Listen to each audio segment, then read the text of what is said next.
mas Clarice, é uma vaga só. Como é que você vai fazer isso? Eu costumo dizer, Leda, que político que não arrisca também não avança. Né? Então, eu tenho uma experiência, tenho uma bagagem, acredito muito que, apesar de ser só uma vaga, a gente na vida, quando tem uma oportunidade de disputar uma eleição por um partido grande, de apresentar as nossas propostas, a gente não pode ter medo de arriscar. O medo faz parte daqueles que estão na vida pública, agarrados a um cargo, como se quisessem viver da política, né? E quando a gente tem esse despreendimento, a gente está preparado para uma missão, entendendo que essa representação não é para a gente viver da política, mas é uma missão realmente para servir ao nosso Estado, para servir ao Brasil, para melhorar a vida das pessoas que estão nas cidades. Então, eu estou totalmente desprendida. Eu sei que eu teria uma eleição tranquila para deputada federal ou estadual, mas eu preferi um desafio novo. O seu pai e sua mãe são candidatos? Não. O garotinho é candidato a deputado federal. Ah, tá. Porque é tanta confusão com o garotinho, né? Ele pode ser candidato, ele não pode ser candidato, aí vai prender, não vai prender. É tanta informação que eu confesso que eu me perdi nessa quantidade de informação.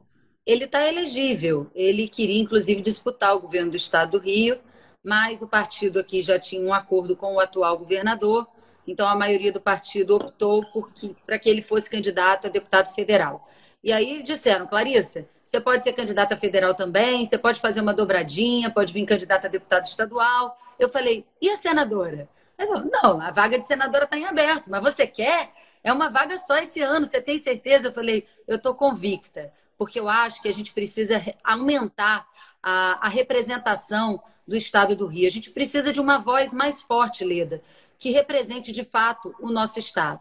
Eu tenho muito respeito pelo Baixinho, né, que ele é bom de bola, a gente deve a Pois ele é. uma Copa, mas eu acho, Leda, que assim, cada um no seu quadrado, cada um é bom na sua vocação.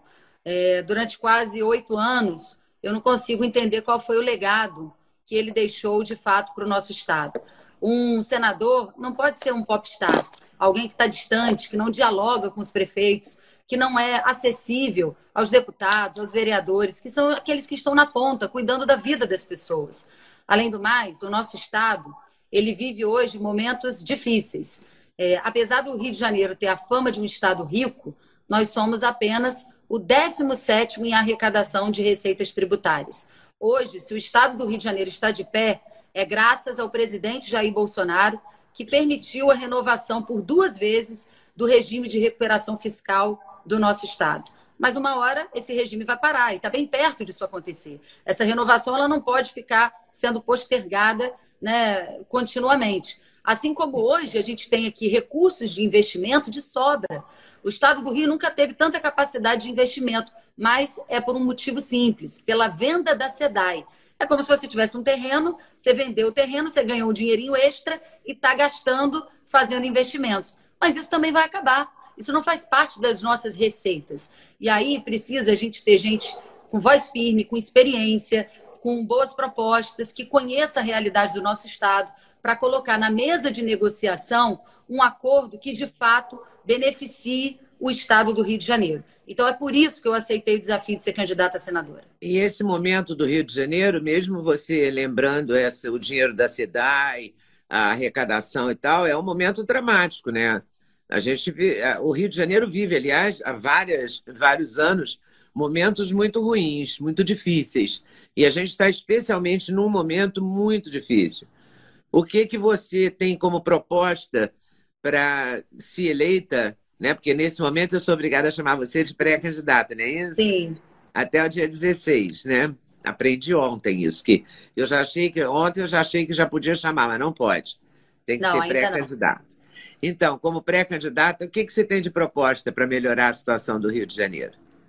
Leda, então, eu comecei uma discussão no Congresso Nacional que ela iniciou e teve que ser interrompida porque logo depois entramos na pandemia e as comissões ficaram paralisadas. Mas eu apresentei uma proposta que ela tem muito mais a ver até com o Senado do que propriamente com a Câmara, que é a PEC da reparação. O que é essa PEC da reparação? O Estado do Rio de Janeiro não é um Estado qualquer, não é mais um Estado na federação. Nós somos um Estado que durante quase 200 anos foi capital da República.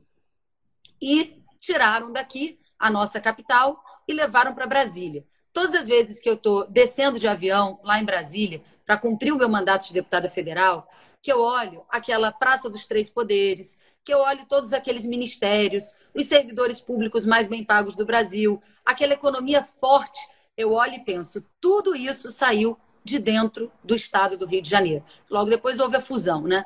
Em nome de compensações... Que piorou a situação, inclusive. Naquele momento, sim, mas hoje acabou sendo a salvação do estado, porque a nossa arrecadação hoje é baseada em petróleo, que basicamente está no interior do estado. Em Campos. Então, naquele momento, sim, foi muito dramático, né, para o estado do Rio. Nós perdemos a capital do Brasil em nome de compensações que nunca vieram. E a PEC da reparação é justamente buscar uma reparação, ainda que seja muitos anos depois. Quando você tem uma dívida, ela tem que ser paga. E eu entendo que hoje o Brasil tem uma dívida com o estado do Rio de Janeiro e precisa pagar essa dívida. Como vai ser feita essa reparação? Tem muitas formas. Na época, eu propus que a reparação se desse com a divisão do Fundo Constitucional de Brasília.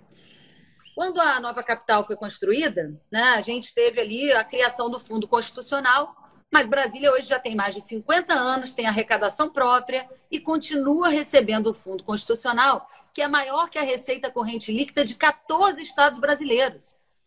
Então, é um volume de dinheiro muito grande. Na PEC, eu propus o seguinte, a divisão do Fundo Constitucional de Brasília. Por 10 anos, metade do recurso continuaria com Brasília para que ela perdesse a dependência. E a metade dos recursos viria para o estado do Rio de Janeiro como forma de nos reparar da perda da capital. E depois de 10 anos, todos esses recursos seriam distribuídos igualmente entre todos os estados brasileiros. Você me diz, mas isso é difícil, porque Brasília não vai abrir mão, mas você tem aí, né, 14 estados brasileiros que recebem uma receita menor do que o Fundo Constitucional de Brasília. Então, existe também um certo atrito de Brasília com os demais estados por essa riqueza tão grande que Brasília tem, em detrimento, né, do estado do Rio e dos demais estados brasileiros. Então, essa reparação ela pode se dar com a divisão do Fundo Constitucional, mas pode se dar de outras formas também. A União é a maior proprietária de terrenos, né, da nossa capital e também do estado do Rio de Janeiro.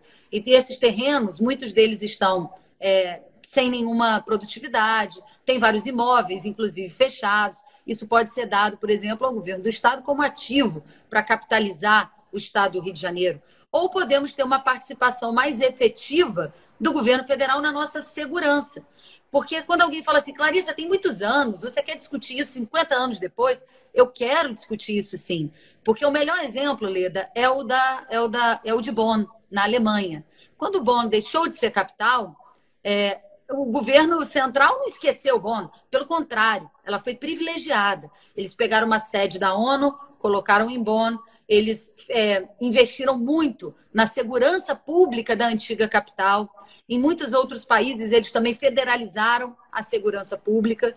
Então, tem muitas formas de reparar. O fato é, nós precisamos colocar isso na mesa de negociação com o governo federal na hora de tratar do pacto de dívidas do Estado do Rio com a União. Porque, na verdade, é o Brasil que deve ao Estado do Rio de Janeiro.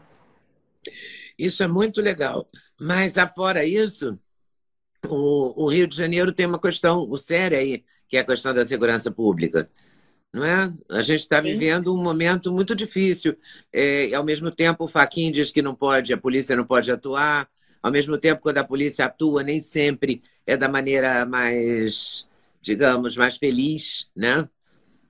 Às vezes mata inocentes. E isso fere, né?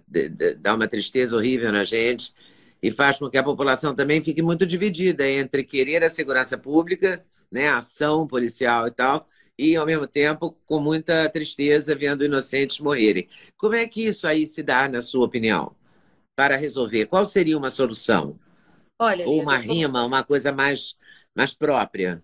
Eu vou falar aqui de duas coisas. Uma é a esfera do que cabe ao executivo, né? Que não é o meu papel disputando um cargo majoritário para o legislativo no Senado Federal. mas eu não consigo entender nenhum plano de segurança pública que possa funcionar com efetividade no estado do Rio de Janeiro sem que isso seja extremamente pactuado com o governo federal. Os nossos maiores problemas, que são o tráfico de armas e drogas, constitucionalmente são responsabilidades federais. Porém, quem faz a gestão das polícias é o governo estadual. Então, primeiro, precisa existir um pacto entre Estado e União para cuidar da segurança pública. Segundo, precisamos investir em inteligência policial, porque essas operações elas são muito importantes, mas elas precisam acontecer com inteligência, para que tenha o menor número de vítimas possível e que também que se preserve, né, a vida dos policiais, que também se arriscam ali numa geografia Sim. extremamente complexa, difícil. E desfavorável, né? Porque eles não conhecem como os bandidos, né? As vielas Então, e os caminhos dos morros, né? exatamente. O investimento em inteligência é extremamente importante. Melhor captação, né, de escuta telefônica, estudos de território, né? A gente tem Google Maps, a gente tem hoje sistemas via satélite, né, que podem permitir, né, um estudo melhor da geografia espacial, modernização do aparelho policial, né, que são os automóveis, as motos, né, os equipamentos de fato de trabalho dos policiais. Então, tudo isso é fundamental. Mas falando da esfera legislativa, eu acho que assim, essa fase de tolerância já passou há muito tempo. Esse foi um tema que, inclusive, eu amadureci muito, que é a questão da redução da maioridade penal. Nós não podemos dizer que um jovem de 16 anos hoje é o mesmo jovem de 15 anos atrás. O jovem hoje ele tem muito mais acesso à informação, ele tem plena consciência do que é certo e errado. Portanto, se ele pode, inclusive, votar para presidente da República, a expressão máxima da nossa democracia, por que ele não pode ser responsabilizado penalmente? O que não dá mais, as pessoas estão cansadas, é de serem vítimas de assalto, furtos, roubos de celulares o tempo todo. Está algo inadmissível, que são normalmente cometidos esses delitos por jovens de 16 e 17 anos, que têm plena consciência do que é certo e errado, mas se escondem por trás da impunidade. Esse é um tema que está foram amplamente incentivados a tirar o título, não é? Pela esquerda, inclusive na esperança de que votem à esquerda. Gostou do corte que você acabou de ver? Vale a pena conferir com certeza, né? Então vai conferir muitos outros cortes no canal de cortes Leda Nagli. É claro que a entrevista completa você vai conferir no YouTube Leda Nagli, canal Leda Nagli do YouTube, você não pode perder de jeito nenhum. Valeu, tô te esperando, hein? Vem nessa!